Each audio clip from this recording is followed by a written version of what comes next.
اعوذ باللہ من الشیطان اللعین الرجیم بسم اللہ الرحمن الرحیم رب اشرح لی صدری ویسر لی امری واحلل عقدۃ من لسانی یفقہوا قولی۔ ناظرین محترم السلام علیکم ورحمۃ اللہ وبرکاتہ۔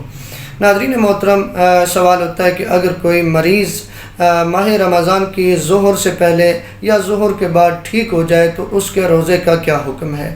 تو جو آیت اللہ سیستانی صاحب کے مقلدین ہیں تو وہ فرماتے ہیں کہ اگر ظہر سے پہلے مریض صحت مند ہو جائے اور اس نے ظہر تک کوئی کام ایسا نہ کیا ہو جس سے روزہ باطل ہو جاتا ہے تو احتیاط واجب کی بنا پر وہ روزہ رکھے۔ اگر ظہر کے بعد ٹھیک ہوتا ہے تو پھر اس پہ روزہ واجب نہیں ہے، یعنی روزہ نہیں رکھے گا، لیکن اس دن کی قضا کرے گا۔